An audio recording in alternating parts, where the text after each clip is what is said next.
시간이 되었으므로 2022년 7월 12일 주일 예배를 주님께 올려드리도록 하겠습니다. 다 같이 묵도하심으로 예배를 시작하겠습니다. 다 같이 묵도하시겠습니다. 하나님은 영이시니 예배하는 자가 영과 진리로 예배할지니라. 사랑과 은혜가 많으신 하나님 아버지 감사합니다. 오늘 이 거룩한 주일 아침 사랑하는 우리 복음자리교회 형제 자매들 모여서 함께 주님을 예배하고자 합니다. 주님 이 시간 이 자리 가운데 좌정하셔서 우리 예배를 받아주시고 하늘의 놀라운 은혜를 우리 각 사람의 심령 가운데에 충만하게 부어 주시옵소서. 주님 이제 예배를 시작하는 시간입니다. 마치는 시간까지 함께하여 주시기를 원하오며 이 모든 말씀 거룩하신 우리 주 예수 그리스도 이름 받들어 기도 올려드립니다. 아멘. 찬송가 1장 찬송 드리겠습니다.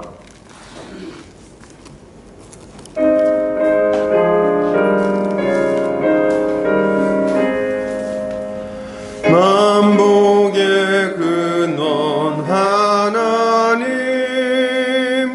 온 백성 찬송 드리고 저 천사여 찬송하세 찬송 성부 성자 성령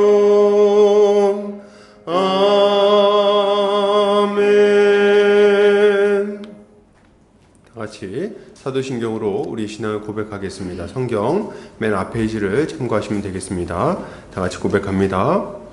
전능하사 천지를 만드신 하나님 아버지를 내가 믿사오며 그 외아들 우리 주 예수 그리스도를 믿사오니 이는 성령으로 잉태하사 동정녀 마리아에게 나시고 본디오 빌라도에게 고난을 받으사 십자가에 못 박혀 죽으시고 장사한 지 사흘 만에 죽은 자 가운데서 다시 살아나시며 하늘에 오르사 전능하신 하나님 우편에 앉아 계시다가 저리로서 산 자와 죽은 자를 심판하러 오시리라. 성령을 믿사오며 거룩한 공예와 성도가 서로 교통하는 것과 죄를 사하여 주시는 것과 몸이 다시 사는 것과 영원히 사는 것을 믿사옵나이다. 아멘. 이 시간 우리 주님이 가르치신 기도 고백하겠습니다. 기도합니다. 하늘에 계신 우리 아버지여 이름이 거룩히 여김을 받으시오며 나라의 임하옵시며 뜻이 하늘에서 이룬 것 같이 땅에서도 이루어지이다. 오늘날 우리에게 일용할 양식을 주옵시고 우리가 우리에게 죄 지은 자를 사하여 준 것 같이 우리 죄를 사하여 주옵시고 우리를 시험에 들게 하지 마옵시고 다만 악에서 구하옵소서. 대개 나라와 권세와 영광이 아버지께 영원히 있사옵나이다. 아멘. 이 시간 우리 한 주간의 삶을 돌아보면서 우리 주님 앞에 우리 죄를 고백하는 시간 갖도록 하겠습니다. 우리 죄를 고백하고 예수 십자가 보혈의 능력으로 깨끗하게 씻어달라고 주님께 기도하도록 하겠습니다. 기도합니다. 사랑이 많으신 아버지 감사합니다. 오늘도 이렇게 주님 앞에 예배하러 나왔습니다. 주님께서 베풀어 주신 은혜를 생각해 볼 때에 거룩하고 또 주님 마음에 합한 삶을 사는 것이 마땅함에도 불구하고 또 한 주간의 삶을 돌아볼 때에 주님 보시기에 부끄러운 모습으로 살았던 모습이 많이 있음을 고백합니다. 주님, 이 죄 가운데 머무르는 것이 주님 우리 인생의 고통임을 알고 돌이키기 원합니다. 이 모든 완악한 죄와 음란한 죄와 모든 거짓된 것들 주님 앞에 시간 고백하오니 주님 우리의 죄를 용서하여 주시옵소서. 주님 여전히 이전 옛사람의 모습으로 죄의 쾌락을 추구하며 죄의 유익을 추구하며 살았던 모습 이 시간 주님 앞에 자복합니다. 주여 이 모든 죄를 용서해 주시고 다시금 예수 십자가 보혈로 정결한 모습으로 세워질 수 있도록 주여 은혜를 베풀어 주시옵소서. 이제 죄의 사슬에 매어있지 아니하게 하시고 의의 길로 걸어갈 수 있도록 능력 베풀어 주시옵소서. 예수 십자가 보혈의 능력이 우리를 모든 죄에서 완전히 자유케 하심을 믿습니다. 감사드리며 예수 그리스도 이름 받들어 기도 올려드립니다. 아멘. 찬송가 420장 찬송 드리겠습니다. 찬송가 420장입니다.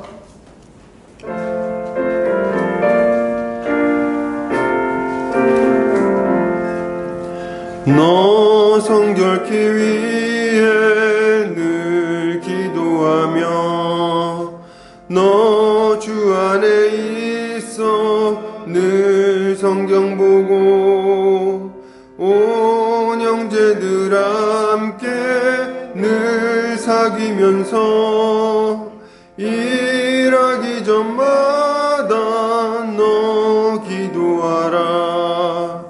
너 성결케 위해 내 머리 숙여 저 은밀히 계신 내 주께 빌라. 주 사귀어 살면 주 닮으리니 널 보는 이마다 주 생각하리.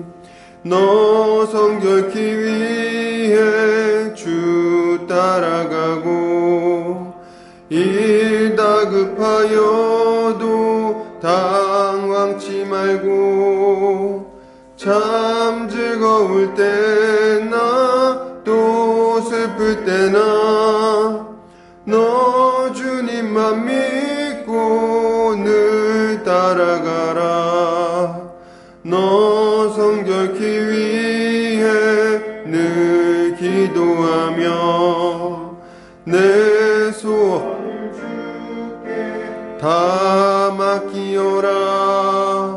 너 성령을 받아 주 섬겨 살면 저 천국에 가서 더 잘 섬기리. 아멘. 시간 우리 대표에서 안정호 목사님 나오셔서 기도해 주시겠습니다.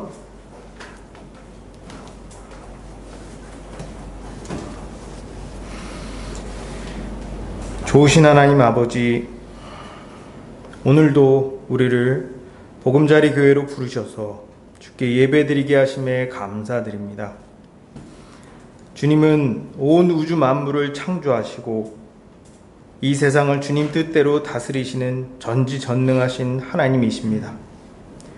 주님은 우리를 사랑하셔서 창세전부터 우리를 택정하시고 부르셔서 우리를 하나님의 자녀 삼아 주셨습니다.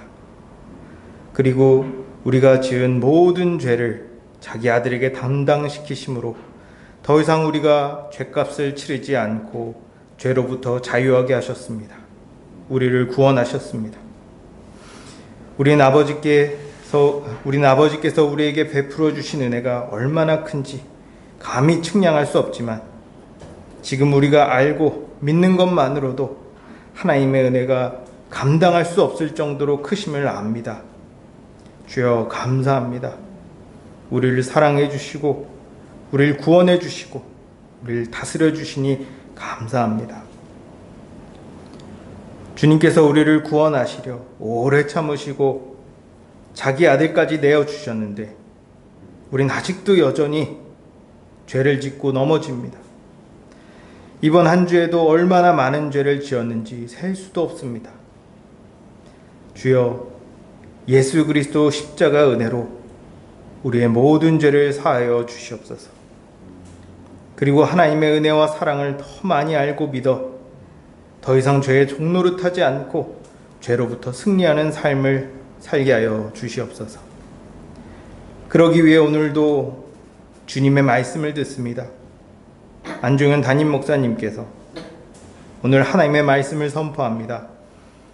목사님께서 말씀을 바르고 명확하며 풍성하게 선포하게 하여 주시고 말씀을 듣는 모든 성도들도 그 말씀을 마음에 새기고 강하고 담대하게 순종하게 하여 주시옵소서. 우리 교회 안에 여러 가지 시련과 어려움을 겪는 지체들이 있습니다. 건강 문제, 재정 문제, 관계 문제, 직장 문제, 진로 문제, 이사 문제 등 여러 문제들이 우리의 믿음을 흔들고 마음을 어렵게 만듭니다. 주여, 주님은 우리의 머리카락까지 세신 바 되시며 나보다 나를 더 잘 알고 계십니다. 주님께서 우리의 기도를 들어주시고 가장 좋은 것을 주심을 믿습니다. 그러니 걱정 근심 말고 슬퍼하지 말고 더 감사하고 더 기뻐하며 더 평안을 누리게 하여 주시옵소서. 세상은 지금 혼란 가운데 있습니다. 전쟁과 기근과 전염병, 자연재해, 이상기후 등 말세의 징조들이 더 뚜렷해지고 있습니다. 그 어느 것도 우리의 생명과 안정을 보장할 수 없는 분위기입니다. 그러나 우리에겐 영생이 있고 하나님의 보호하심이 있습니다. 하지만 세상에는 우리가 구해야 할 영혼들이 너무 많습니다. 주여, 우리 보금자리 교회가 그들을 구하기 원합니다. 우리에게 믿음을 주시고 지혜를 주셔서 또 용기를 주셔서 한 사람이라도 더 복음을 전하게 하여 주시옵소서. 우린 주께서 곧 오시리라 믿습니다. 주께서 오시면 그동안 손해보고 피해보고 누리지 못했던 모든 것을 보상받고 영원히 왕노로 타리라 믿습니다. 그날이 오기를 더욱 소망하며 이 세상을 살아가게 하여 주시옵소서. 주께서 영원히 우리와 함께 하심을 믿사오며 우리 주 예수 그리스도 이름으로 기도합니다. 아멘.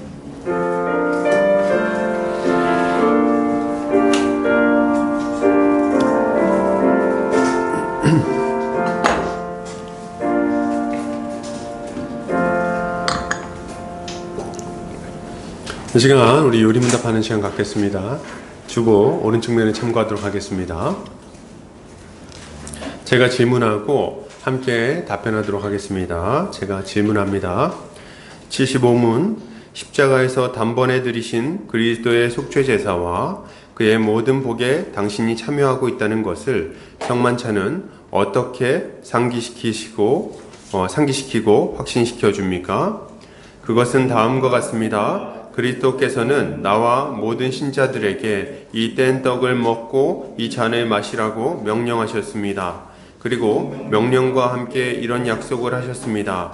첫째, 나를 위하여 떼신 주님의 떡과 나에게 주신 잔을 내 눈으로 분명히 보듯이 주님의 몸도 나를 위하여 바쳐지고 찢기우셨으며 그의 피도 나를 위하여 십자가에서 흘리우신 것이 분명합니다.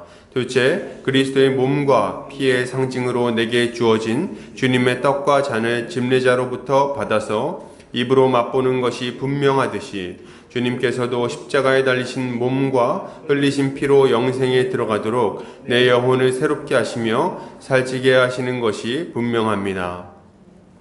76문 십자가에 달리신 그리스도의 몸을 먹고 흘리신 피를 마신다는 말의 뜻은 무엇입니까?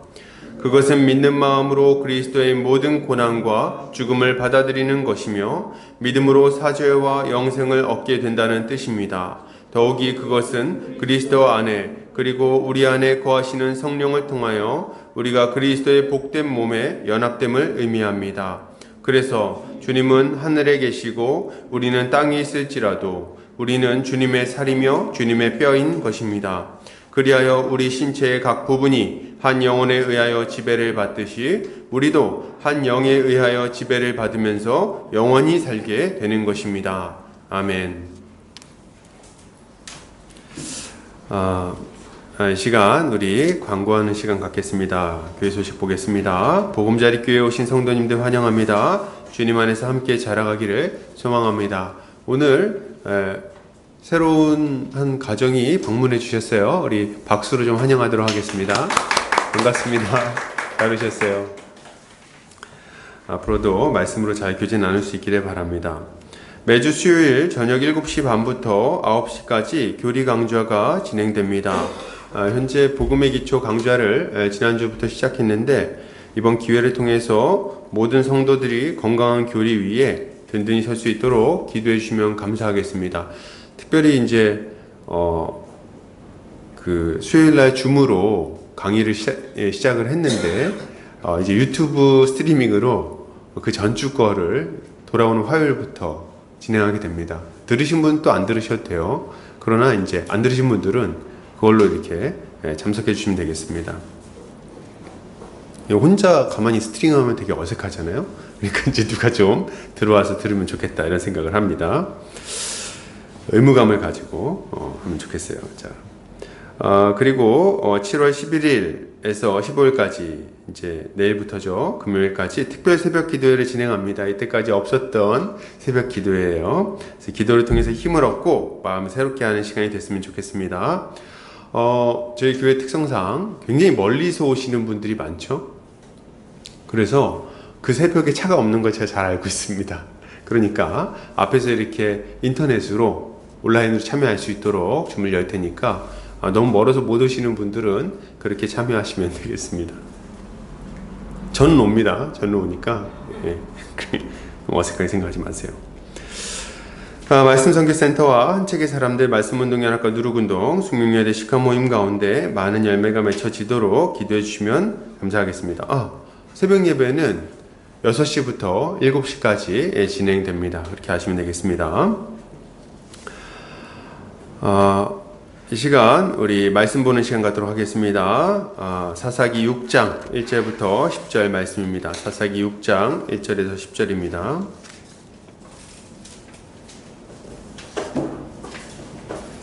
제 성경으로는 구약성경 370페이지에 있습니다. 제가 봉독해 올리겠습니다. 이스라엘 자손이 또 여호와의 목전에 악을 행하였으므로 여호와께서 7년 동안 그들을 미디안의 손에 넘겨주시니 미디안의 손이 이스라엘을 이긴지라.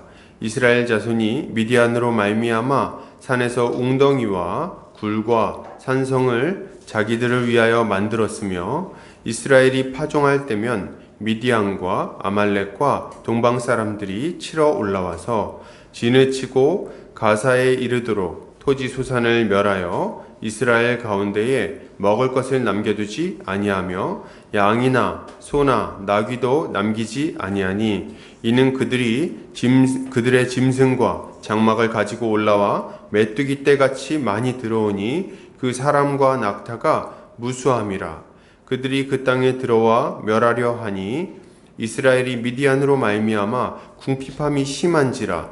이에 이스라엘 자손이 여호와께 부르짖었더라.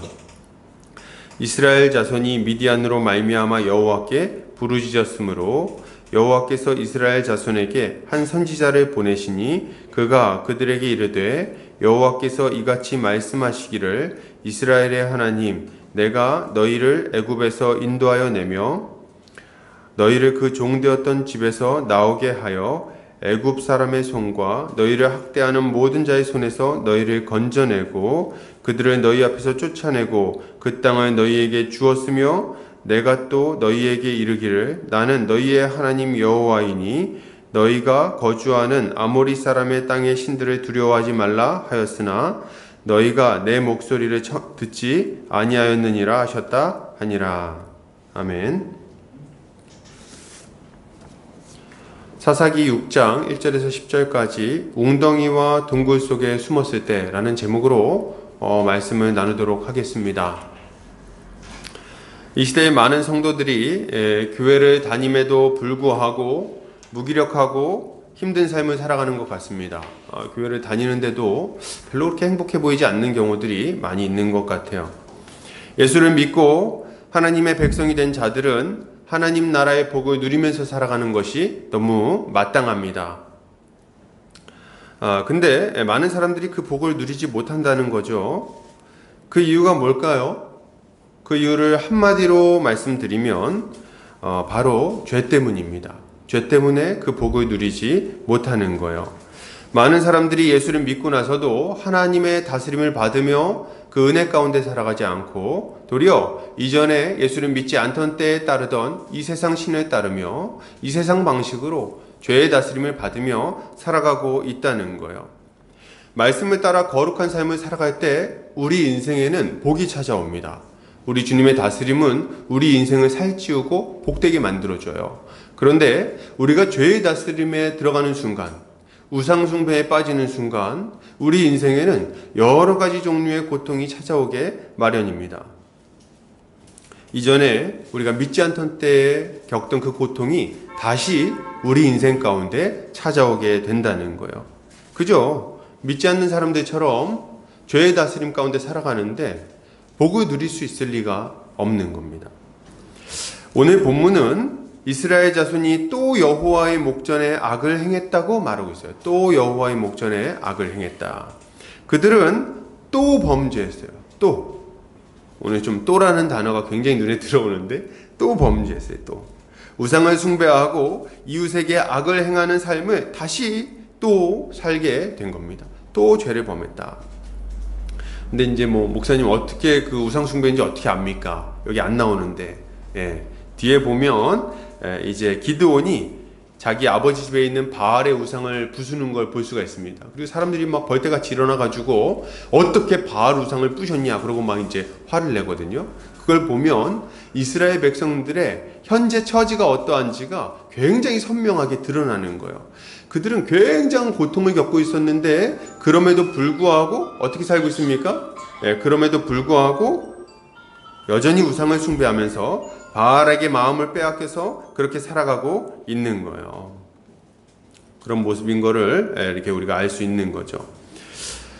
가만히 보면 여러분, 이 이스라엘 사람들은 늘 같은 죄를 범하는 것 같아요. 맨날 똑같은 죄를 범합니다. 바알과 아세라를 숭배하고 물질을 추구하며 음란하게 그것을 섬기는 삶을 맨날 똑같은 죄를 범하면서 그렇게 살아가고 있는 걸 우리가 보게 되죠. 그래서 참 가끔은 이렇게 사사기를 보다 보면 또 그랬어? 약간 그런 마음이 들기도 합니다. 또 똑같은 죄를, 또 똑같은 죄를. 근데 사실 이런 이스라엘의 모습을 우리가 좀 마음껏 막 욕하고 싶긴 한데, 그죠? 어떻게 저런 머저리 같은 그런 아주 바보 같은 그런 잘못을 반복해서 저지르는가, 약간 이런 마음이 들 때가 있죠. 근데 그렇게 욕하고 싶은데 욕하려고 할 때 마음 한편이 이렇게 찜찜한 것도 사실입니다. 왜 그럴까요? 왜 이렇게 반복해서 죄를 짓는 이스라엘 백성들에 대해서 반감이 들다가도 이렇게 좀 찜찜한 마음이 찾아올까요? 그 이유는 그렇게 같은 죄를 반복해서 짓는 이스라엘의 모습이 우리의 모습과 너무 흡사하기 때문에 그렇습니다. 너무 비슷하다는 생각을 하게 돼요. 우리도 죄를 짓습니다. 그리고 그것 때문에 고통을 당해요. 후회하고 회개하죠. 회개할 때는 진짜 진심으로 회개합니다. 하나님, 정말 다시는 안 그럴게요. 막 이렇게 막 회개를 해요. 제가 정말 잘못했습니다. 2번 다시 제가 이 죄를 저지르면 정말 제가 사람도 아닙니다. 뭐 이렇게 막 간절히 회개하죠. 그리고 슬퍼요. 다짐도 막 합니다. 다시는 안 짓겠다고. 그러면 하나님은 우리의 기도를 들으시고 우리의 죄를 용서해 주세요. 그리고 우리의 다시금 회복시켜 주십니다. 다시금 이전에 그 복된 삶을 살 수 있도록 우리에게 은혜를 베풀어 주신다는 거예요. 문제는 뭡니까? 그러고 나서 똑같은 죄를 다시 저지른다는 거예요. 이게 우리의 모습인 거죠. 이런 우리의 모습은 똑같은 죄를 반복하면서 점점 더 비참한 상황으로 빠져들어가는 이스라엘의 모습과 그다지 다르지 않다는 생각을 하게 됩니다. 그런데 이때 우리가 한 가지 알아야 될 게 있어요, 여러분. 아주 중요한 건데요. 잘 들으세요. 우리가 죄를 짓고 부르짖고 다시 회복하고 또 죄를 짓는 것은 사실 여러분 피하기 어려운 일이라는 겁니다. 이걸 피하기는 어려워요. 이러한 반복은 우리의 인생 중에 계속해서 일어날 거예요, 여러분. 계속 일어날 일이에요. 저도 우리가 예수를 믿고 나서 죄를 이길 수 있다는 걸 압니다. 믿어요. 그걸 의심하는 건 아니에요. 그러나 우리 인생 중에는 반복해서 죄를 짓는 일들이 찾아오게 될 겁니다. 이건 실존적으로 우리에게 찾아오는 일들인 거예요. 근데 제가 지금 강조하고 싶은 게 하나 있어요. 그게 뭐냐면 이러한 반복도 모두 똑같은 모습을 띠지는 않는다는 겁니다. 여러분, 이걸 우리가 기억해야 돼요. 우리가 죄를 반복하지만 이 죄를 반복하는 이 모습은요, 두 가지 방향성을 가지고 있다는 것을 여러분 알아야 됩니다. 두 가지 방향성이 있어요. 첫 번째는 사사기의 이스라엘 백성들처럼 아래로 내려가는 악순환이 있습니다. 아래로 내려가는 악순환. 이 이스라엘 백성들은 자신들이 전에 지었던 죄를 반복해서 지어요. 반복해서 짓습니다. 그리고 점차 마음이 완고해지는 모습을 보여줘요. 점차 마음이 완고해집니다. 그리고 점점 더 큰 죄에 빠지는 모습을 보여주는 거예요. 그래서 마지막 사사인 삼손 때는 어떻게 됩니까? 처음에 이 사사기의 이 반복 패턴을 보면은 하나님께 배교하고 벌을 받고 고통 가운데 부르짖고 그 부르짖음으로 말미암아 사사를 보내주시고 그걸로 말미암아 회복되는 이 패턴이에요. 그리고 또다시 죄를 범죄하고, 처음이 죄를 범하고 부르짖을 때는 이 사람들이 간절히 부르짖습니다. 그리고 자기 죄를 막 자복해요. 이런 일이 처음에 나타납니다. 그런데 뒤로 가면 갈수록 이들의 이 회개하는 모습이 사라지는 걸 우리가 보게 돼요. 그래서 마지막 사사인 삼손 때를 보면 이들이 회개 기도조차 하지 않는 것을 우리가 보게 됩니다. 그리고 하나님의 반응도 굉장히 좀 냉소적인 반응을 보이시는 걸 우리가 보게 돼요. 이것은 이들의 영적 상태가 점차 하강 곡선을 그리고 있는 것을 보여줍니다. 이게 첫 번째 방향성이에요. 우리가 죄를 반복할 때 진짜 빠지기 쉬운 잘못된 방향성이라고 할 수 있겠습니다. 그래서 우리 중고등학생 때 같이 이렇게 신앙생활했던 지체들이 믿음을 잃어버릴 때 이런 패턴으로 넘어가는 경우가 많아요. 대학교 올라가면서 죄에 빠지고 회개하고 다시 죄를 짓고, 근데 죄를 짓고 다시 돌아오는 게 아니라 점점 돌아오는 속도가 느려집니다. 그리고 점차 교회를 멀리하게 되고 점차 예수님도 멀리하게 되고, 나중에는 이제 내가 언제 예수 믿었냐는 식으로 나오는 패턴을 우리가 보게 되는 거예요. 이게 첫 번째 방향성이에요. 두 번째는 사도행전의 베드로와 혹은 이 초대교회의 그 사도들과 같은 그런 위로 올라가는 선순환이 있습니다. 이 두 번째 방향성을 여러분 우리가 좀 기억해야 돼요. 이들도 죄를 반복합니다. 처음에 지었던 죄를 또 짓는 걸 보게 돼요. 베드로가 처음에 잘했었는데 예수님의 그 부활 이후에도 또 죄를 짓는 걸 보게 됩니다. 뭐 갈라디아서라든지 이런 거 보면 등장하죠. 근데 이들은 그 횟수나 강도에 있어서 처음과 똑같은 형태로 죄를 범하지 않는 것을 우리가 보게 돼요. 똑같은 형태가 아니에요. 어떻게 됩니까? 다음번에 죄를 질 때는 그 전보다 더 적게 그리고 더 약하게 죄를 범합니다. 그리고 점점 더 하나님의 뜻에 합한 모습으로 변화되어 가는 것을 보게 돼요. 서신서도 보면 이 고린도전서나 혹은 뭐 갈라디아서나 여러 서신서를 보면 교회의 모습이 참 부족한 걸 우리가 보게 돼요. 그러나 그 자리에 머물러 있지는 않는 겁니다. 어떻게 돼요? 그 죄 가운데서 죄를 짓고 또 죄를 짓긴 져요. 근데 다음번에는 조금 더 나아지는 겁니다. 죄의 횟수가 줄어들어요. 그리고 죄를 미워하고 싸우는 모습이 좀 더 길어집니다.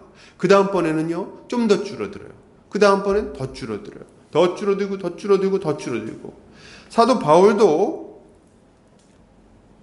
마지막 이제 그 사도 바울의 서신서를 보면 자기를 죄인 중에 괴수라고 막 이렇게 표현하는 걸 보게 돼요. 이 죄인 중에 괴수라는 표현이 정말 괴수같이 죄를 많이 지어서 그렇게 표현을 했을까요? 아니죠. 그건 아닙니다. 사도 바울은 이전과는 비교할 수 없이 거룩한 모습으로 성화되었어요.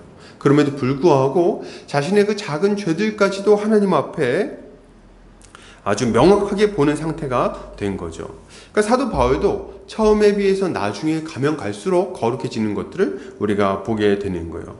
이들의 영적 상태는 상승 곡선을 그리게 되는데 이것이 두 번째 방향성이라고 할 수 있는 것입니다. 우리는 이 두 가지 방향성 중에서 어떤 방향을 택해서 나아가야 되겠습니까? 이 사사기에 나오는 사사기의 이스라엘 백성들처럼 점차 하강 곡선을 그리며 완고한 마음을 갖는 방향으로 나아가야 될까요? 아니면 이 사도들과 이 초대교회 성도들처럼 점차 예수 그리스도를 닮아가는 상승 곡선을 향해서 나아가야 될까요? 당연히 상승 곡선을 타고 올라가야 될 겁니다. 우리 모두 예수 그리스도의 장성한 분량에 이르기까지 점차 거룩의 길을 걸어가야 된다는 거예요. 자, 그러면 이렇게 악순환의 고리를 끊고 선순환에 들어가기 위해서는 우리에게 무엇이 필요할까요? 뭐가 필요할까요? 딱 한마디로 얘기하자면 끊임없는 회개와 결단 그리고 순종의 싸움이 있어야 되겠습니다. 이게 멈추지 않아져야 돼요. 계속해서 이 싸움을 싸워야 됩니다. 그리고 이러한 삶을 살게 해주는 하나님의 능력 그리고 하나님의 은혜가 너무나도 필요한 거예요. 오늘 본문을 통해서 이러한 것들에 대해서 함께 살펴보도록 하겠습니다. 자, 그럼 우리 본격적으로 말씀을 좀 들어가도록 하겠습니다. 오늘 이스라엘 자손이 여호와의 목전에 악을 행하자 하나님은 7년 동안 그들을 미디안의 손에 넘겨주십니다. 미디안 족속은 이스라엘과의 싸움에서 승리했고 이스라엘 백성들을 아주 심하게 학대했어요. 근데 뭐 이제 우리 사사히 계속 보면서 어떤 분들은 이런 생각할지 모르겠어요. 아니, 왜 미디안이 이스라엘을 괴롭힌 횟수가 7년밖에 안 됩니까? 뭐 그 전까지는 계속 횟수가 막 8년이었다가 뭐 그 다음에는 막 18회였다가 막 그 다음에 20년이었다가 막 이렇게 올라갔는데 강도가 세졌는데 왜 갑자기 7년으로 줄었죠? 어떻게 된 거죠? 왜 징계의 강도가 약해졌습니까? 뭐 이렇게 물어보시는 분들이 혹시 있을지 모르겠어요. 그런데 2절부터 5절까지의 내용을 보면 지금 왜 이 미디안이 이스라엘을 7년밖에 안 괴롭혔는지를 우리가 엿볼 수가 있습니다. 그 이유를. 2절에는 이스라엘 자손이 미디안 백성 때문에 어떤 삶을 살았는지가 나와요. 어떻게 살았습니까? 그냥 평지에서 마을을 짓고 거기서 이렇게 밥해 먹고 평온한 삶을 살지를 못합니다. 어떤 삶을 살았어요? 이들은 산에 올라가 가지고 웅덩이와 굴과 산성을 만듭니다. 그리고 거기서 막 살아가요. 왜요? 숨으려고. 숨어서 거기서 이렇게 공격받지 않으려고.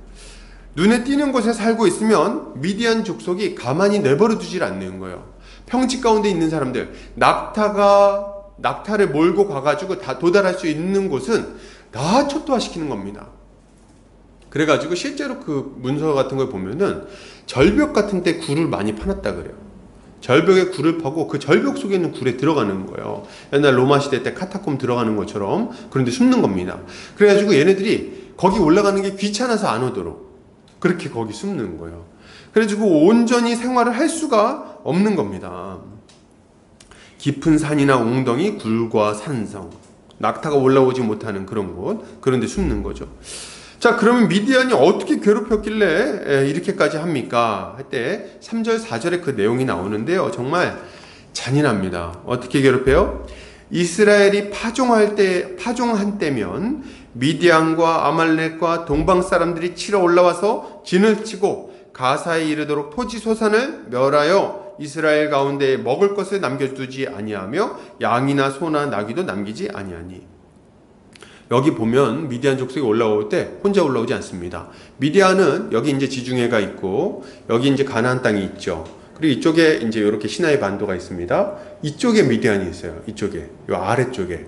근데 이 미디안 족속이 이쪽으로 올라와 가지고 이스라엘 백성들을 침공을 하는 거예요. 근데 어떤 사람들하고 같이 해요? 아말렉 족속하고 동방 사람들하고 같이 칩니다. 그러니까 이스라엘을 둘러싸고 있는 이 이스라엘 대적들을 다 불러 모아가지고 같이 휩쓸고 올라가는 거예요. 그렇게 올라가서 막 괴롭히는데요. 어느 정도로 괴롭힙니까? 먹을 것을 진짜 하나도 안 남겨놓습니다. 아주 조직적으로 약탈과 살인을 저지르는 거예요.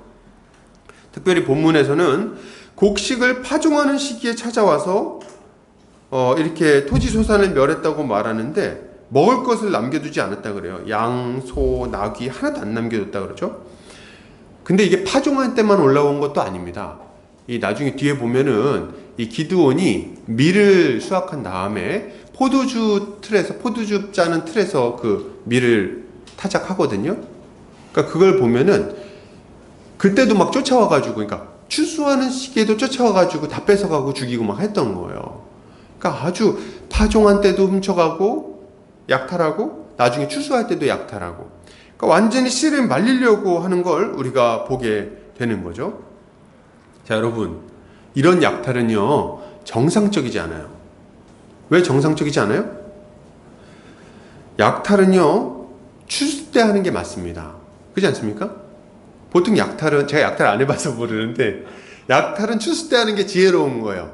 그죠? 이 사람들도 약탈의 어떤 그 프로인데, 프로페셔널한 그런 게 있을 텐데, 뭐 먹을 것도 없는 파종 시기에 가가지고 뭘 약탈을 합니까? 나중에 풍성하게 거두면 이제 그때 딱 뺏어오면 되는 거잖아요. 그죠?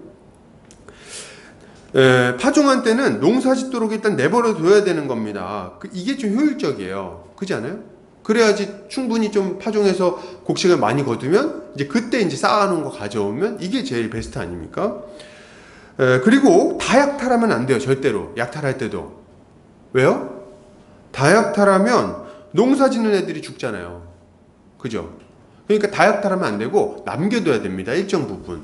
그래서 얘네들이 농사를 계속 짓고 그리고 이제 먹을 걸 계속 생산할 수 있도록 해줘야 아주 효율적인 약탈이 되는 거죠.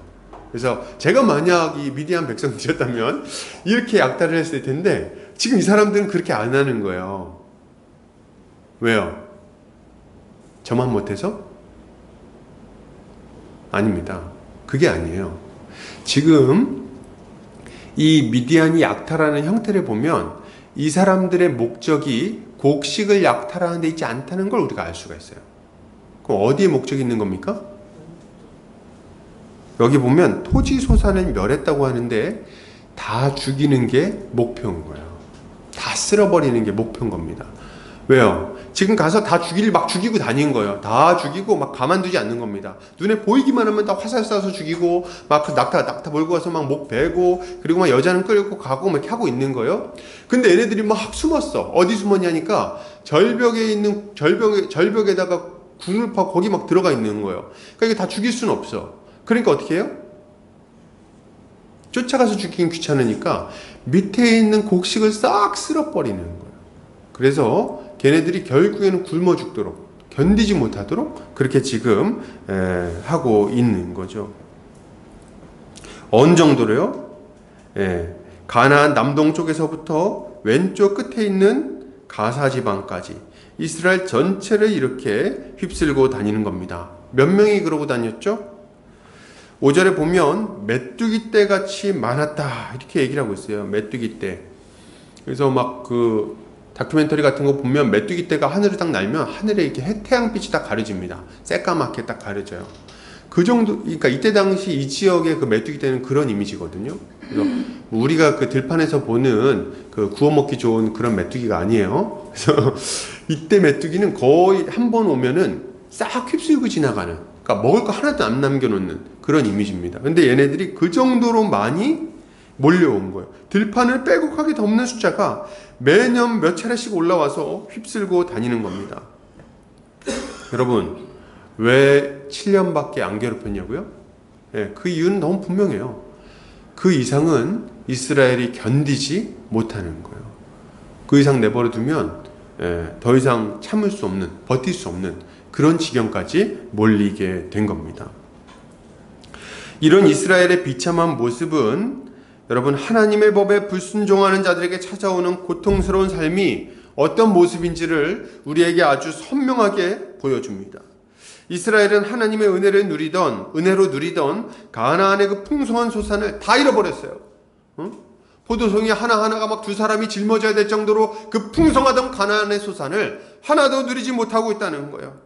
자신과 자녀들이 먹고도 남아서 나누어 주기까지 했던 풍족한 삶을 완전히 잃어버린 겁니다. 여러분, 재산만 잃어버렸나요? 아니요. 많은 사람들이 목숨을 잃어버렸고 친척이 죽는 것들을 경험했어요. 그게 다가 아닙니다. 자신의 기업에서 안온하고 평온하게 살아가던 그 평온한 삶도 완전히 잃어버리게 됐어요.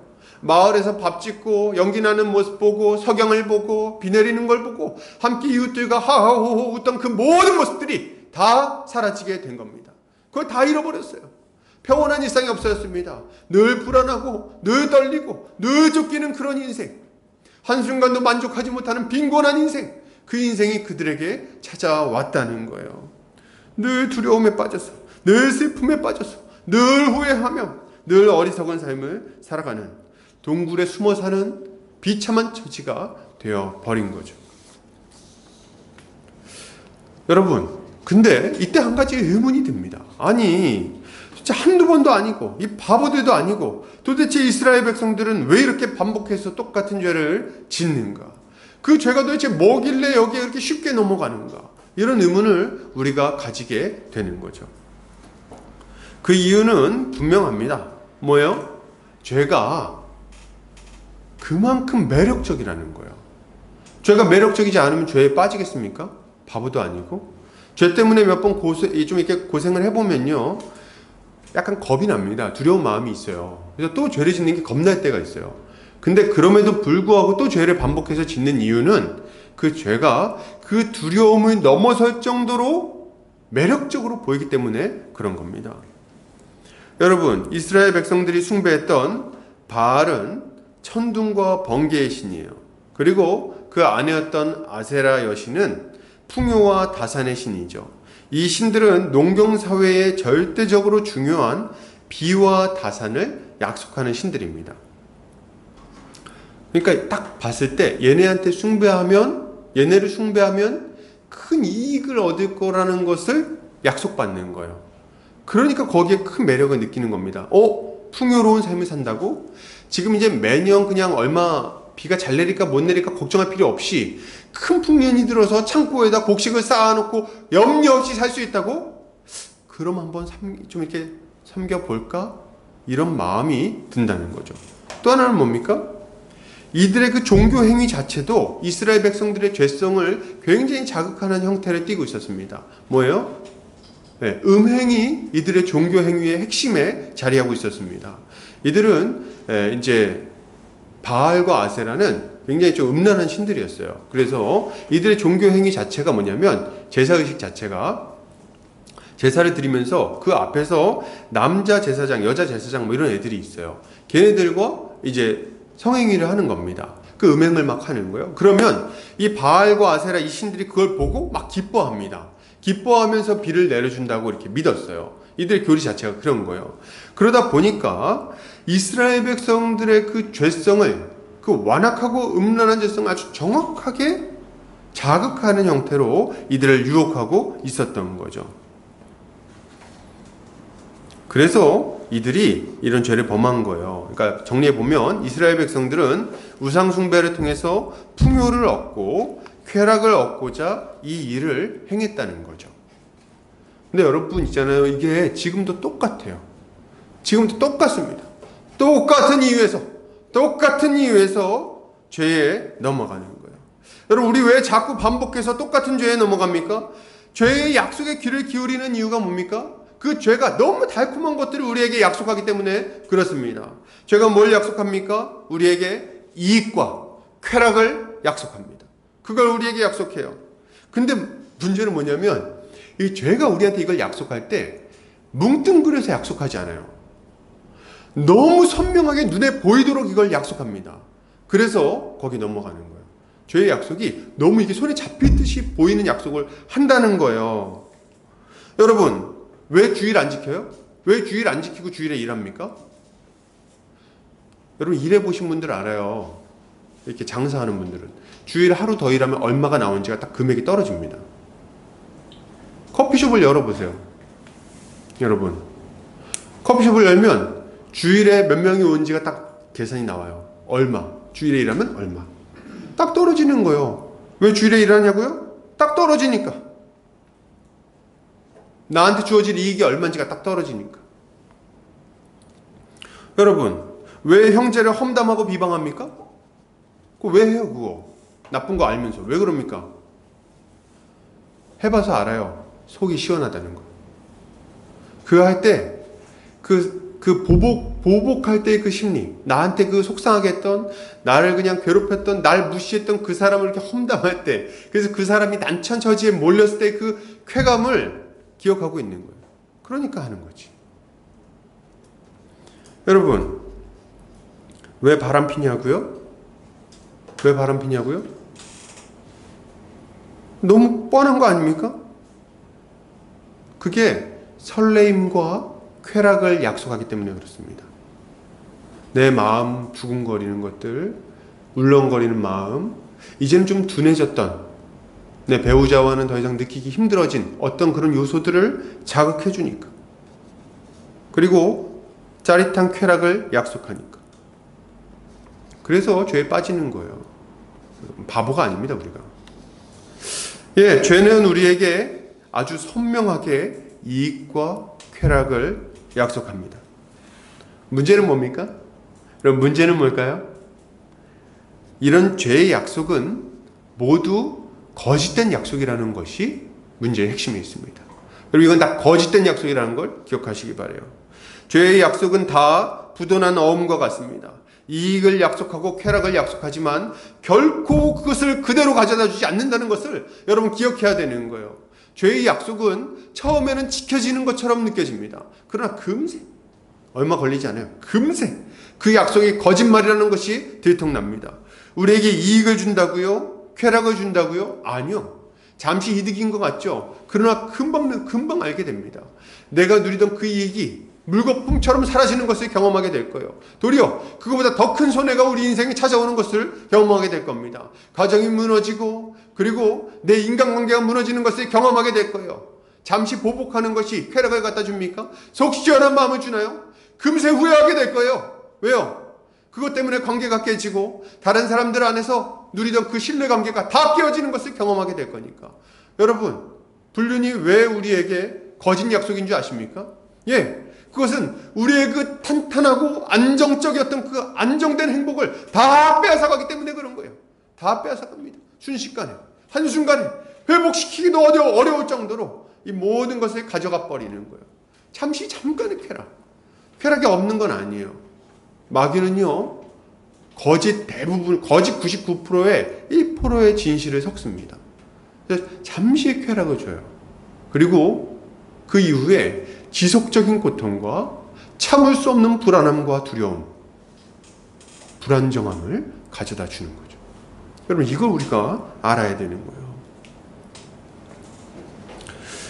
죄는 하나님이 우리에게 주셨던 모든 풍요를 없애버리고 영적인 빈곤함을 가지고 옵니다.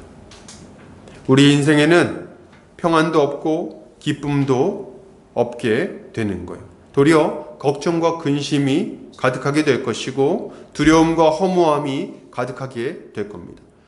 여러분, 이 말씀 꼭 드리고 싶은데 어떤 것으로도 이걸 막을 수 없을 겁니다.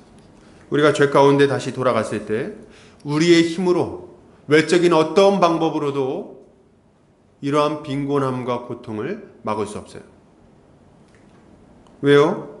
이것이 하나님의 징계로 찾아오는 것이기 때문에 그렇습니다. 누가 하나님의 손에서 우리를 건져낼 수 있겠어요? 누가 하나님의 징계에서 우리를 안전하게 보호할 수 있겠습니까?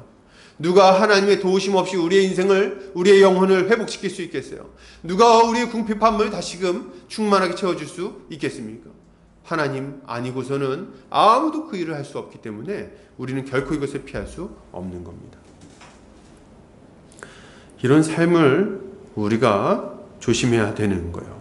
여러분, 우리가 죄의 악순환에 빠지지 않기 위해서, 그 악순환에서 벗어나기 위해서 가장 먼저 생각해야 될 것은 바로 죄의 거짓말에 속아 넘어가지 않는 겁니다. 그것이 거짓말임을 알고 그것을 거절하는 것, 그것이 우리에게 필요한 거예요. 죄는 우리에게 만족과 기쁨, 안정되고 행복한 삶을 절대로 가져다 줄 수 없습니다. 거짓말이에요. 도리어 우리의 인생을 망치고 모든 것을 빼앗아갈 뿐입니다. 이것을 깊이 생각하면서 죄의 유혹을 거절하는 것이야말로 이 죄의 악순환에서 벗어나는 방법이에요. 계속해서 몸부림쳐야 돼요. 그걸 이렇게 찾아오면은 어쩔 수 없이 마음에는 원이 오는데 육신이 약하는구나 하면서 그냥 막 뛰어들면 안 되고, 이거 거짓말이다 이렇게 딱 생각하고 싸워내야 된다는 거예요. 쳐내야 된다는 거예요. 그 거짓말이라고 딱 선언해야 돼요. 거짓말하지 마. 거짓말하지 마. 네가 준다고 약속한 모든 것들은 부도움에 불과한 걸 내가 알고 있어. 나한테 거짓말하지 마. 난 속지 않을 거야. 여러분, 혹시 다시금 죄가 우리의 귀에 달콤한 약속을 속삭이고 있나요? 혹시 그렇습니까? 이전에 어리석은 죄 때문에 찾아왔던 고통스러운 시간들을 기억해내시기 바랍니다. 그 시간을 생각하세요. 내가 그때 실수했을 때 얼마나 고통스러웠는지 그 경험을 여러분 다시 떠올리세요. 혹시 일기에 적어 놓으셨으면 일기장 보세요. 그리고 그 죄의 유혹을 물리치시기 바랍니다. 죄로 인해 낭비한 재물과 죄 때문에 잃어버렸던 그 시간을 기억해야 되는 거예요. 그때의 고통과 후회의 눈물을 기억해내야 됩니다. 꼭. 이것이 죄의 사슬에서 벗어나기 위해 우리가 가장 먼저 가져야 될 태도인 것입니다. 이렇게 죄의 유혹을 거절하는 우리 성도님들 되시기를 주의 이름으로 축복합니다. 아멘이 적은 이 시대에 저라도 좀 크게 하겠습니다. 아멘! 제가 좀 잘 싸웁시다. 자, 두 번째로 계속해서 보겠습니다. 우리는 지금 죄의 악순환에서 벗어나기 위해서 필요한 게 무엇인지 좀 살펴보고 있는 중에 있어요. 첫 번째로 중요한 것은 죄의 유혹에 빠지지 않기 위해 죄를 경계하고 멀리하는 것이 필요하다고 말씀드렸습니다. 그런데 이렇게 경계했는데도 불구하고 부지불식간에 범죄했을 때는 그때는 어떻게 할까요? 나도 모르게 혹은 이 경계하는 마음을 어느 순간 좀 늦췄다가 죄를 다시 범하게 됐을 때 그때는 어떻게 해야 되냐는 말이죠. 당연한 말이지만 이때 우리에게 즉각적으로 필요한 것은 바로 죄를 회개하는 겁니다. 이게 우리한테 필요해요. 죄를 회개해야 되겠어요. 죄를 회개해야 된다. 회개야말로 죄로 인한 고통에서 벗어나게 하는 유일한 방법이기 때문에 그렇습니다.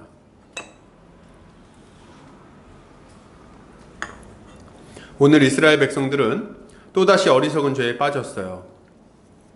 그리고 그로 인해 극심한 고통 가운데 들어가게 되었습니다. 미디안의 약탈 때문에 심한 궁핍함이 찾아온 거죠. 그러나 이스라엘은 이렇게 심한 고통을 당했는데도 불구하고 이렇게 심한 공격을 당했음에도 불구하고 망합니까? 망하지 않습니까? 예, 망하지 않습니다. 망하지 않았어요. 하나님은 미디안을 물리치시고 그들에게 다시금 회복을 가져다 주십니다. 그 시작점이 뭡니까? 그 시작점이 바로 하나님 앞에 부르짖는 거였어요. 이게 회복의 시작점이었습니다. 이것이야말로 이스라엘이 고통에서 벗어나 회복의 길을 걷게 되는 시작이라고 할 수 있는 거죠. 여러분 지금도 마찬가지예요. 이건 너무 이 어떤 딱 정해진 패턴이라고 생각하고 암기를 해버리셔야 돼요. 여러분 죄로 인해 찾아온 고통에서 벗어나는 방법은 회개밖에 없어요. 회개해야 돼요. 응? 죄에 머무르면서 고통이 없어지기를 기대한다면 여러분 그것은 아주 헛된 기대입니다. 헛된 기대예요. 하나님은 결코 우리와 타협하지 않으십니다. 절대 우리한테 져주지 않으세요.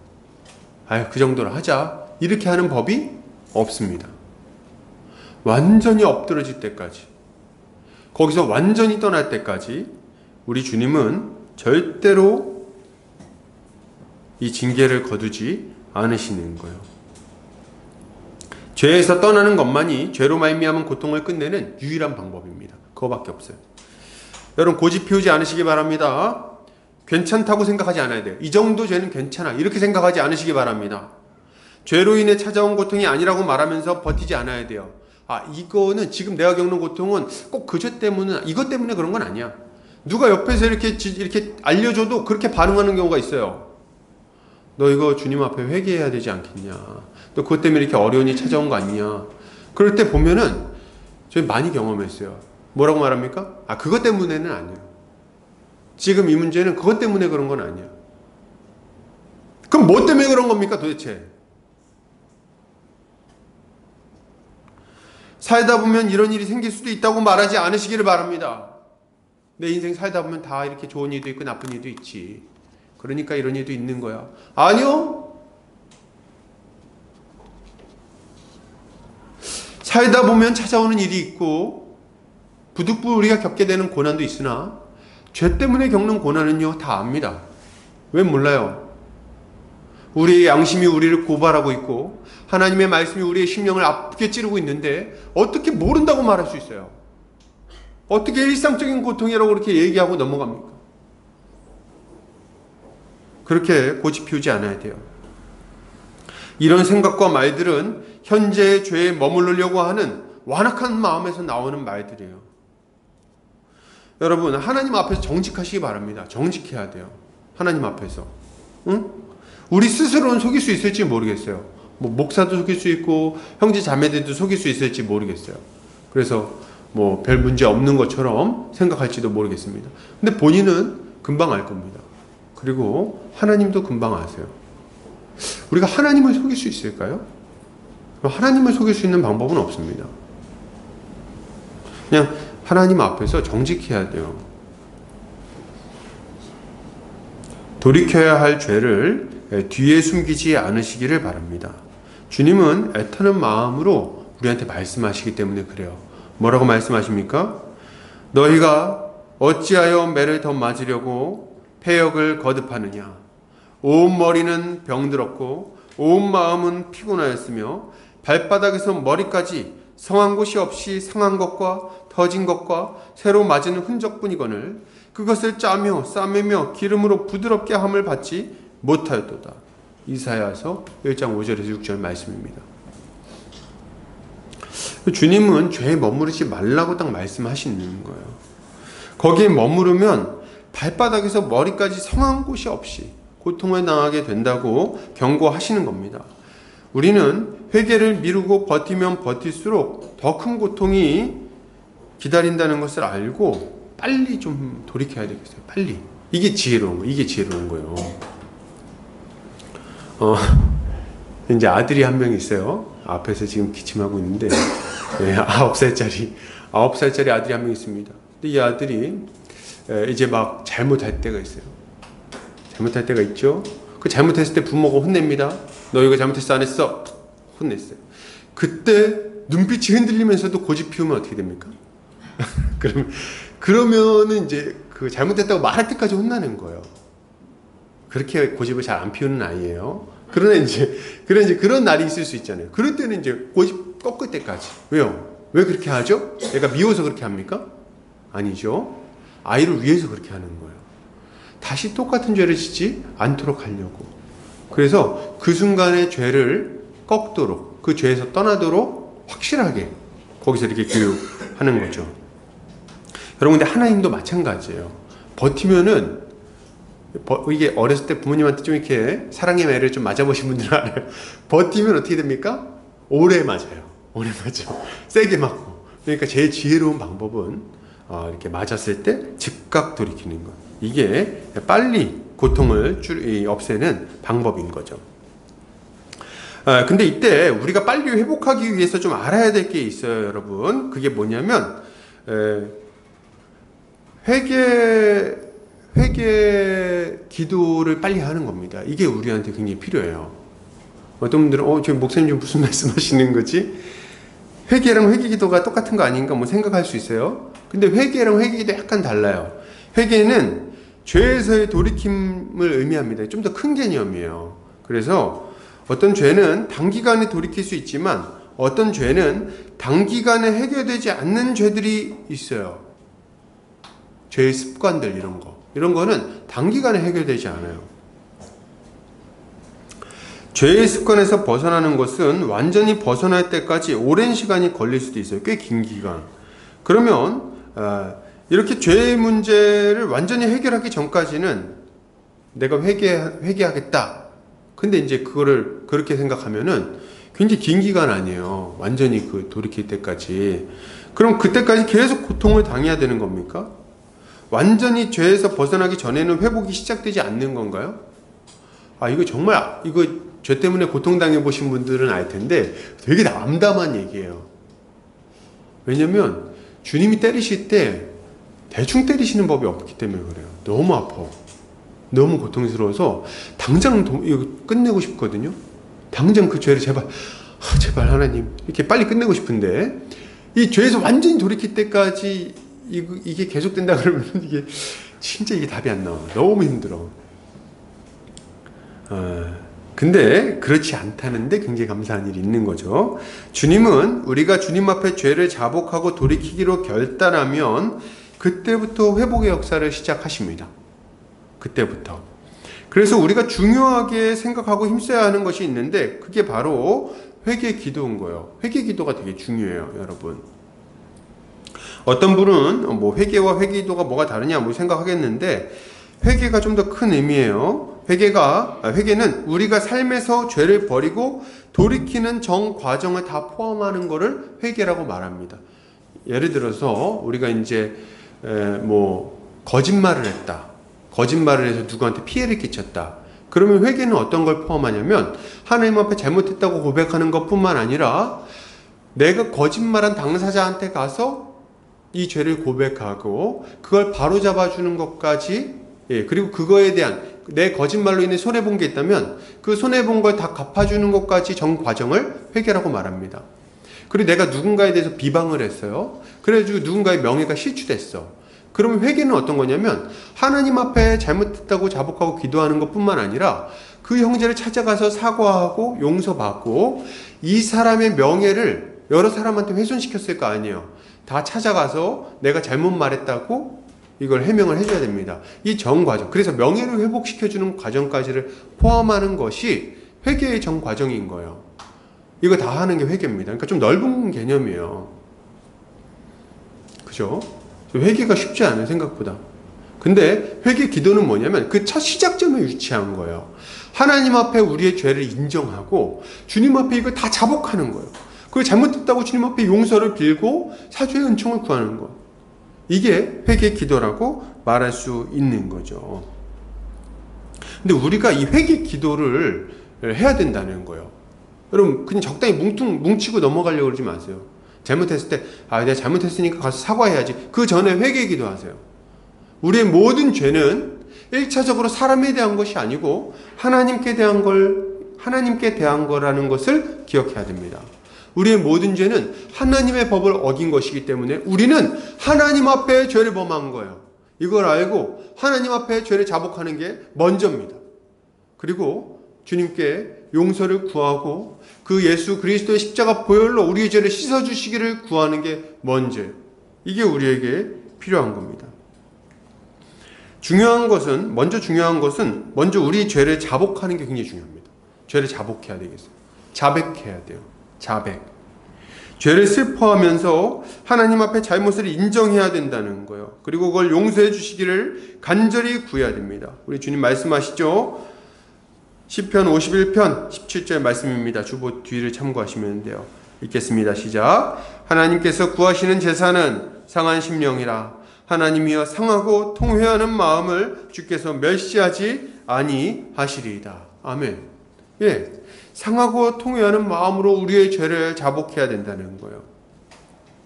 근데 제가 이제 이런 걸 이렇게 설교를 하다 보면은 그런 의문이 들 수 있어요. 어떤 의문이냐면, 아니 그냥 하나님한테 잘못했다 그러면 되지. 뭘 자백을 해? 응? 뭘 그렇게 그냥 하나님 잘못했습니다 용서해서 이렇게 뭉치고 넘어가면 되지. 이 정도면 됐지. 뭘 시시콜콜하게 누구한테 무슨 잘못을 했고 어떤 잘못을 했고 내가 어떤 거짓말을 했으며 어떻게 비방했고 누구의 명예를 실추시켰으며 누구한테 불륜을 저질렀고 아내의 마음을 이거 왜 굳이 다 자복해야 됩니까? 하나님 아시잖아요. 그냥 이렇게 하고 넘어가면 안 됩니까? 그러면 안 될까요? 여러분, 안 됩니다. 우리 죄를 낱낱이 고백해야 되겠어요. 물론 우리가 모르는 죄는 고백할 수 없잖아요. 그건 어쩔 수 없어. 그러나 우리 머릿속에 잘못했다고 분명하게 생각이 드는 것들이 있다면 낱낱이 하나님 앞에 다 자복하시기를 바랍니다. 왜요? 왜 죄를 자복해야 됩니까? 그 이유가 뭐냐면, 이유가 있어서 그래요. 이유가 뭐냐면 이렇게 자복하는 거는 이 행위 자체가 내가 지금 무슨 죄를 저질렀는지를 하나님 앞에 정확하게 고백한다는 의미가 있어요. 그래서 내가 지금 이런 죄를 저질렀습니다. 이 죄를 저질렀고 이거 제가 잘못했습니다. 인정하는 의미가 있는 거예요. 그래서 이거 자백해야 되는 거예요. 자백 안 하면 내가 이렇게 의식하지 못하고 저지른 죄는 용서 못 받나? 그런 거 아니에요. 그런 게 아니라 내가 하나님 앞에 명백하게 인식하고 잘못했다고 생각하는 것들을 고백함으로써 그 죄에 대한 미련을 끊어버리는 의미가 있는 거예요. 그래서 죄를 솔직하게 자백하는 게 굉장히 중요합니다. 이렇게 할 때 우리는 죄에 대한 미련을 끊어낼 수 있어요. 이것이 우리가 죄를 솔직하게 자백하는 이유인 거죠. 주님께 회개의 기도를 하는 이유가 또 있는데요. 회개 기도는 어떤 의미가 또 있냐면 우리의 죄를 용서할 권세가 하나님께만 있다는 것을 인정하는 행위입니다. 오직 주님만 우리의 죄를 용서할 수 있다는 것을 인정하는 거예요. 그리고 우리가 주님께만 범죄했다는 것을, 주님께 범죄했다는 것을 인정하는 거예요. 그리고 주님 앞에 우리 죄를 자복하는 거죠. 그리고 여기에 더해서 오직 예수 그리스도의 보혈이 아니고서는 우리의 추악한 죄를 씻을 수 있는 방법이 전혀 없다는 것을 우리 주님 앞에 고백하는 의미도 있는 거예요. 그래서 회개하는 거예요. 예수님 말고는, 그 보혈의 능력이 아니고서는 도무지 우리의 죄를 씻을 수가 없습니다. 우리의 선행으로는 이 죄를 가릴 수가 없습니다. 이걸 자백하는 게 회개 기도의 의미인 거죠. 또한 회개 기도는 우리가 이 죄된 습관에서 벗어나는 것도 우리의 능력으로 되지 아니하고 오직 하나님의 능력으로만 가능하다는 것을 인정하는 고백인 거예요. 그런 기도예요. 이걸 인정하고 하나님의 은혜를 구하는 기도라는 거예요. 그렇기 때문에 우리는 회개 기도를 통해서 회개와 회복의 길로 들어설 수 있게 되는 겁니다. 그리고 회개 기도가 그래서 그렇게 중요한 거예요. 목사님들이 맨날 뭐 상담하면 죄졌습니다 이렇게 얘기하면 맨날 하나님 앞에 회개해, 기도해 뭐 이렇게 얘기하잖아요. 그 이유가 있어요. 상투적인 말을 하는 게 아니고 그것 자체가 영적인 원리가 있는 겁니다. 그래서 우리가 하나님 앞에 죄를 자백하고 은혜를 구하는 게 필요한 거예요. 우리가 주님 앞에 회개하면 우리의 죄를 자복하고 예수 십자가 보혈의 능력을 의지하며 다시금 일어날 수 있는 능력을 구하면 우리 주님은 우리에게 응답해 주십니다. 우리 주님 말씀하시죠. 이사야 55장 7절입니다. 같이 읽겠습니다. 시작. 악인은 그의 길을, 불의한 자는 그의 생각을 버리고 여호와께로 돌아오라. 그리하면 그가 긍휼히 여기시리라. 우리 하나님께로 돌아오라. 그가 너그럽게 용서하시리라. 아멘. 예, 우리가 주님께 돌이키면 우리 주님은 기꺼이, 우리 아버지 되신 주님은 우리의 죄를 용서해 주실 거예요. 그러므로 여러분, 혹시 우리 중에 죄 가운데 거하고 있는 분들이 있으십니까? 그 죄 때문에 고민하고 고생하고 고통당하고 있는 분들이 혹시 있으신가요? 그것 때문에 후회하고 있는 분들이 혹시 있나요? 그렇다면 주님 앞에 엎드려서 회개하시기 바랍니다. 하나님 앞에 죄를 자복하고 예수 십자가 보혈로 그 죄를 씻어주시기를, 우리 주님의 은혜를 간절히 구하시기를 바랍니다. 이렇게 할 때 주님은 우리의 죄를 용서해 주시고 다시금 우리 인생을 회복시켜 주실 겁니다. 이걸 믿고 주님께 나아가는 우리 성도님들 되시기를 주의 이름으로 축복합니다. 아멘. 계속해서 보겠습니다. 우리가 하나님 앞에 회개할 때 다시 죄를 범하지 않기 위해 가져야 될 마지막 태도를 좀 살펴봤으면 좋겠습니다. 그게 뭘까요? 그것은 하나님의 말씀을 통해 하나님의 은혜와 사랑 그리고 그분의 명령과 약속을 확인하는 거예요. 이게 우리에게 필요합니다. 신자는 주님께로 돌이키겠다 이렇게 마음 먹었을 때 가져야 되는 태도가 있는데 그게 뭐냐면 말씀 앞에 나오는 거예요. 말씀 앞에 서는 게 필요합니다. 말씀을 통해서 우리 자신의 모습을 정확하게 살펴봐야 된다는 거예요. 왜요? 이렇게 할 때 우리의 잘못이 무엇인지 정확하게 알고 또 무엇을 의지하여 어디로 돌아가야 하는지를 정확하게 알 수 있기 때문에 그렇습니다. 오늘 이스라엘이 하나님 앞에 부르짖으니까 하나님은 이스라엘에게 한 선지자를 보내주세요. 그리고 말씀을 전하십니다. 그죠? 선지자를 보내서 7절부터 보니까 한 선지자를 보내서 이제 말씀을 전하시죠. 이게 되게 인상 깊은 장면이에요. 사실 이거 자체만 보면 뭐 이렇게 인상 깊은 장면인가 싶은데 이제까지 그 사사기 앞에서부터 쭉 살펴오면은 이게 좀 독특한 장면입니다. 왜냐면 하나님이 이제까지 이스라엘 백성들이 회개했을 때 이런 식으로 역사하신 적이 없어요. 먼저 그냥 선지자를 보내서 구원해 주십니다. 사사를 보내서. 근데 여기 처음으로 선지자를 보내서 뭔가 말씀을 하시는 거예요. 그럼 뭐라고 얘기하는가? 그러니까 이게 자꾸 반복해서 죄를 지으니까 이런 조치가 이제 취해지는 거죠. 그럼 뭐라고 말씀하십니까? 그들이 무슨 잘못을 했는지를 책망하세요. 왜요? 죄에서 돌이킬 뿐 아니라 다시 똑같은 죄에 빠지지 않도록 지금 이제 정확하게 교정하려는 의도를 가지고 선지자를 보내서 말씀을 주시는 거죠. 그럼 이제 어떤 말씀을 주시냐 할 때 가장 먼저 하나님은 자신이 이스라엘 자손에게 베푼 은혜가 무엇인지를 말씀해 주십니다. 그거 다시 상기시켜 주세요. 이거 이스라엘 백성들한테는 거의 뼛속 깊이 새겨져 있는 내용이거든요. 인디안들이 뭐 이렇게 모닥불 주변을 이렇게 뛰면서 옛날에 태초에 무슨 뭐 바밤바 신이 뭐 이렇게 해가지고 이제 뭐 세상을 만들 때에 뭐 이렇게 뭐 거기 피에서 뭐가 튀어나왔고 그 족속 중에 누가 있고 그 중에 이제 우리가 그 혈손이다 뭐 이렇게 얘기하는 거 있잖아요. 그런 느낌으로 그래서 계속 전승돼서 절대 잊어버리지 않게 하는 거 있잖아요. 그 내용이 여기 딱 나오는 게 뭐예요?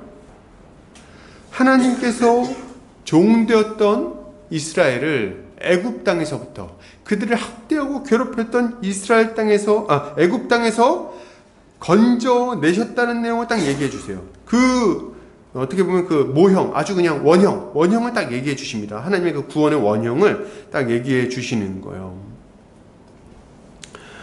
하나님은 그들을 종되었던 애굽에서 건져내셨으며 약속하신 가나안 땅을 그들에게 주셨다고 말씀하시죠. 그리고 하나님은 자신이 이스라엘 자손에게 주신 약속에 대해서도 말씀해 주십니다. 자신이 그들의 하나님이심을 말씀하시면서 가나안의 신들을 두려워하지 말라고 말했다고 말씀하시죠. 가나안 전쟁에서 승리를 주겠다는 약속을 주셨다고 얘기하시는 거예요.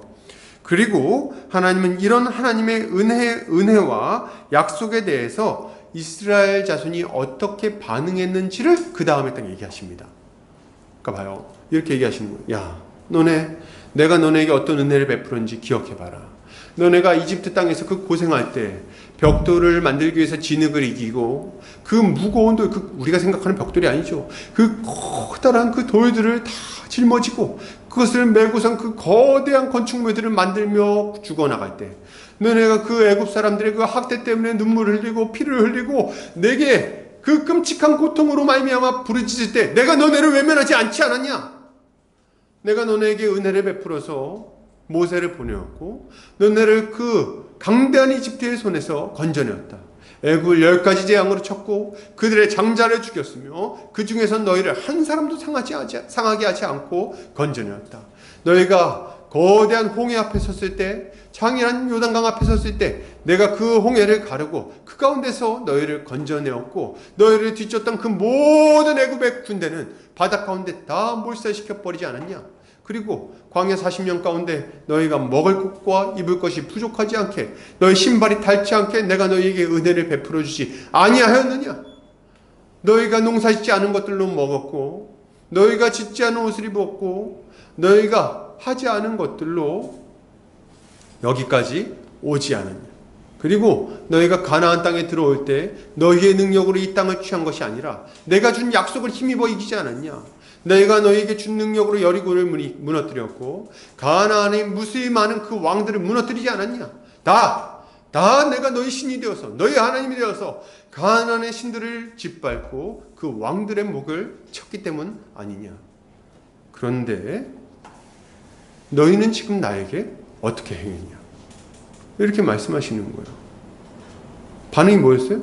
근데 너네가 순종하지 않았다. 결론이 이거예요. 그런데 너네가 내 명령을 믿지 않았고 순종하지 않았느니라. 이렇게 하고 그냥 얘기가 끝나요. 그래서 죄를 막 지적하는 거, 막 죄를 지적하는 게 아니라 이걸 생각하게 하는 겁니다. 야, 하나님이 베풀어 주신, 내가 너네한테 베풀어 준 은혜 한번 생각해봐.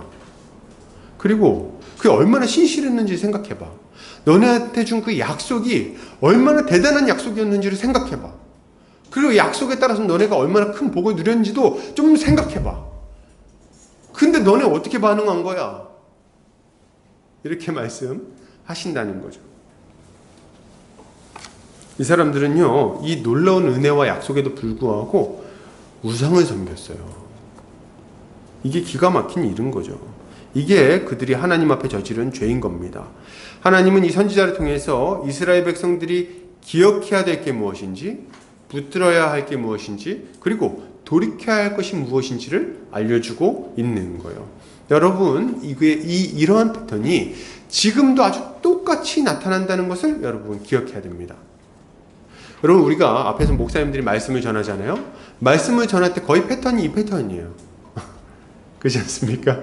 딱 이 패턴으로 말씀을 전합니다. 뭐예요? 하나님이 우리에게 베푸신 은혜가 무엇인지, 우리에게 주신 약속이 무엇인지, 그럼에도 불구하고 불순종하는 우리의 모습은 무엇인지, 거기서 어떻게 돌이켜야 될 것인지, 그리고 어떻게 살아야 할 것인지. 이게 모든 설교의 패턴입니다. 여러분, 우리가 죄 가운데 거할 때 회개하면 주님은 주님께 돌아오고자 하는 자들에게 말씀을 보내세요. 말씀을 보내십니다. 하나님의 일꾼들을 통해서 혹은 신실한 형제들을 통해서 알려주시는 거예요. 말씀을. 왜요? 말씀을 들을 때 온전한 회개와 회복이 일어나기 때문에 그렇습니다. 그렇기 때문에 여러분, 우리가 이렇게 회개할 때 말씀을 들어야 되겠어요. 말씀을 들어야 돼요. 제 경험상 보면은 사실 이렇게 죄 가운데 거하면서 고통당할 때는 아주 공통되게 나타나는 특징이 있는데 말씀 듣기가 싫어요. 설교 듣기가 싫어져. 예배 드리는 게 싫어지고 말씀이 싫어집니다. 왜냐하면 안 그래도 힘든데 앞에서 자꾸 잘못했다 그러니까 듣기가 싫은 거예요. 이 반응이 굉장히 정확하게 나타납니다. 그래서 어떤 사람의 영적 상태를 보려면 예배를 어떻게 드리는가를 보면은 거의 그냥 딱 거의 비례해요. 그렇기 때문에 본인을 점검할 때도 굉장히 중요한 문제겠죠. 근데 여러분, 그럼에도 불구하고 말씀을 들어야 되겠어요. 여러분, 말씀을 들으세요. 듣기 싫을 때 그냥 억지로 앉으세요. 그리고 말씀을 들으시기 바랍니다. 책망하는 말씀도 들어야 되겠어요. 왜요? 여기에 온전한 회복의 단초가 있기 때문에 그렇습니다. 제가 한 가지 좀 이렇게 약속드리고 싶은 게 있는데, 저는 절대로 누구 한 사람 찍어서 말하는 법이 없어요. 설교할 때. 마음에 안 드는 사람이 있을 수는 있겠죠? 그러나 절대로 그렇게 얘기 안 하니까 그런 오해는 하지 않으셨으면 좋겠어요. 아마 저랑 같이 있었던 분들은 다 이거 인정하실 거예요. 인정 안 해도 어떡할 거야. 근데 이제 그러니까 딱 그냥 믿음으로 받아들이시기 바랍니다. 근데 저도 이제 그런 경험이 있는데, 앞에 안 좋을 때 딱 와서 앉아있으면 이상하게 딱 그 얘기할 때가 있어요. 옛날 목사님이 그런 적이 있었어. 제가 그 목사님한테 나중에 가서 이렇게 물어봤죠. 왜 그렇게 얘기하십니까? 그때 목사님이 뭐가? 이렇게 모르더라고. 뭘 잘못했는지. 아무튼 그래요. 무슨 얘기 하려고 했죠, 제가? 아무튼 그러면 말씀을 들을 때 이제 어떤 일이 일어나는가 할 때, 하나님은 말씀을 통해서 죄로 인해 잠들어 있던 우리 영혼을 깨워주세요. 우리 영혼을 깨워주신다. 우리가 잊어버리고 있던 것들을, 그 하나님의 은혜를 다시금 깨우쳐 주시는 거예요. 회개와 회복이 일어날 때를 보면요, 사실 굉장히 대동소이한 모습을 보이는데, 먼저 우리 주님은 하나님의 은혜를 기억나게 하세요. 이거 거의 공통되게 나타나는 특징이에요. 은혜가 기억나게 하신다.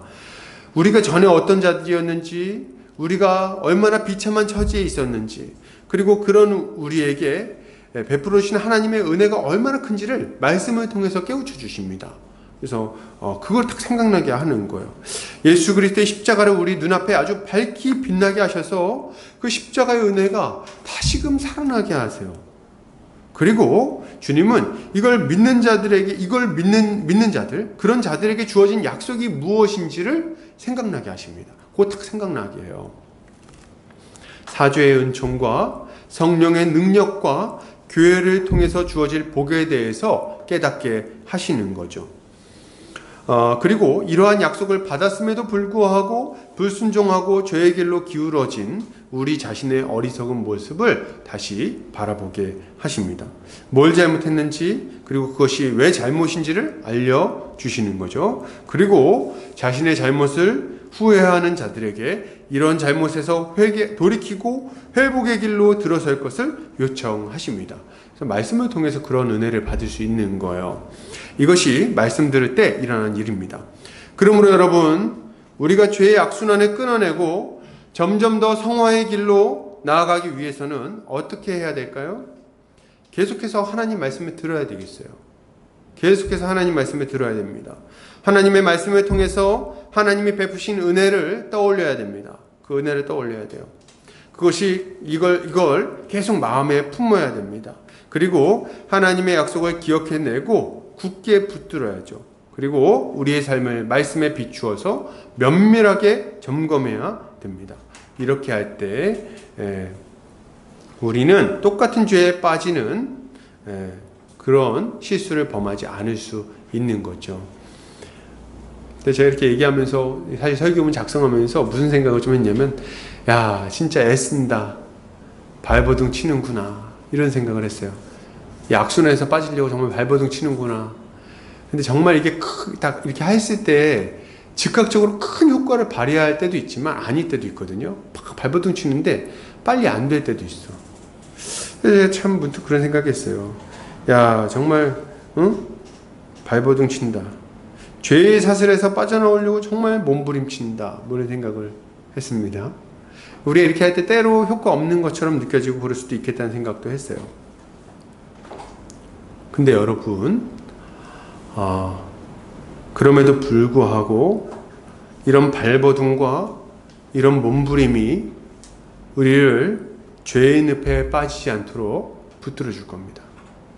이런 몸부림이 필요한 거예요. 지금 당장은 크게 의미 없는 것처럼 느껴지는 그 발버둥이 우리를 완전히 망하는 길에서 돌이켜 생명을 얻게 만들어 줄 겁니다. 우린 이것을 믿고 말씀과 기도에 힘써야 되겠습니다.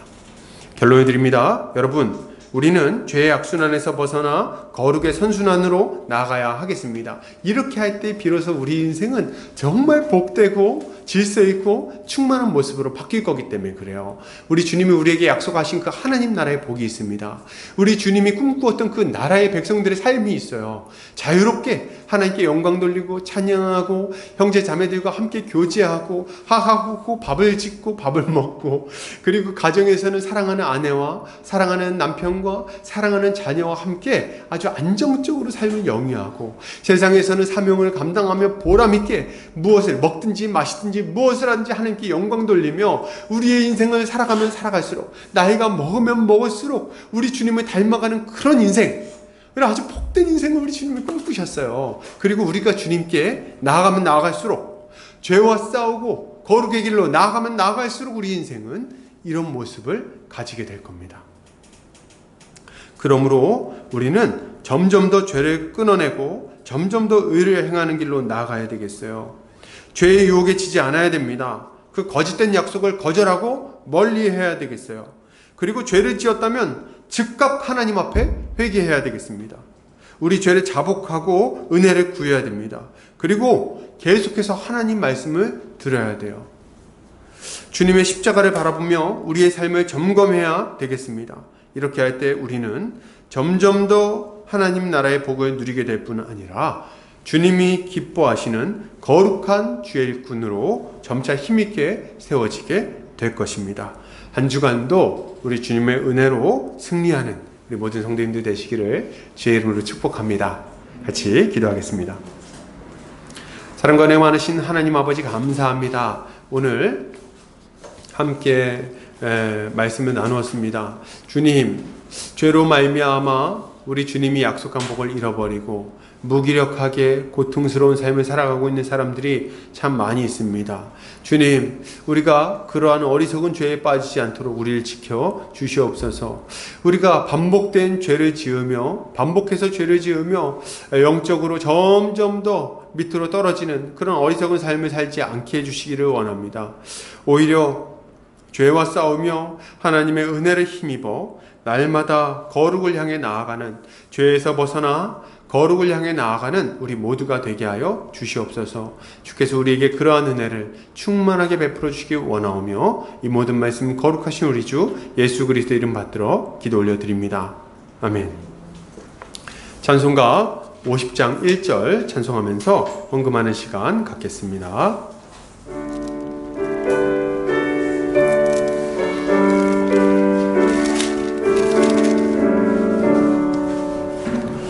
내 모든 것을 아낌없이 드리네. 사랑하고 의지하며 주만 따라 살리라. 주께 드리네, 주께 드리네.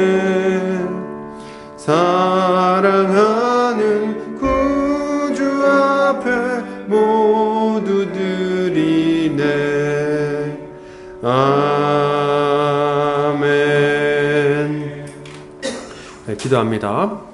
사랑과 은혜가 많으신 하나님 아버지 감사합니다. 이 시간 우리의 마음과 우리의 물질과 우리의 인생을 주님께 올려드립니다. 주님 받으시고 주님 마음껏 사용하셔서 주의 몸된 교회를 힘있게 세우게 하여 주시옵소서. 주님, 우리 사랑하는 성도들 한평생 살아갈 때에 돈 때문에 울고 웃고 또 낙심하는 일 없도록 주께서 함께하여 주시옵소서. 돈 때문에 주님 모른다 하지 않게 하시고, 돈 때문에 주님 필요 없다 말하지 않게 하여 주시고, 오직 주님이 공급하시는 것들로 만족하며 주님께 감사하며 주님 뜻에 합당하게 이 물질을 드리는 자들 되게 하여 주시옵소서.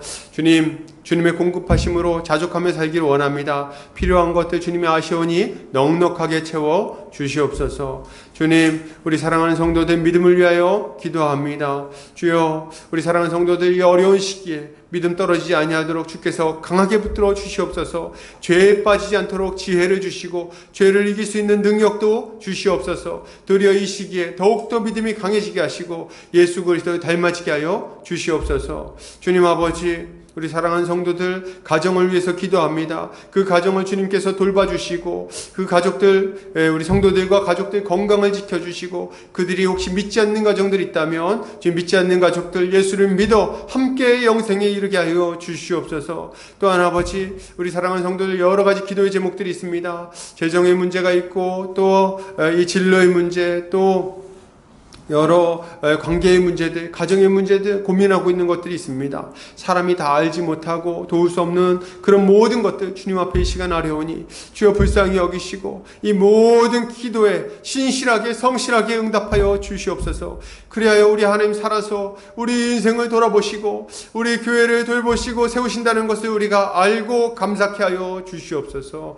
우리 사랑하는 어린 영혼들 주님께서 기억하여 주시고 어려서부터 하나님 말씀으로 자라나서 하나님의 좋은 일꾼으로 주님 자라나게 하여 주시옵소서. 다음 세대를 감당할 만한 사무엘 같은 좋은 일꾼들이 다 되게 하여 주시옵소서. 이제는 예수 그리스도의 은혜와 하나님 아버지의 극진하신 사랑하심과 성령의 감화감 등 교통인도 충만하신 은혜가 이제 죄와 싸우고 죄를 멀리하며 우리 주님을 의지하여 거룩의 길로 나아가기로 결단하는 모든 형제자매들 머리 위에 이제로부터 영원까지 함께 있을지어다. 아멘.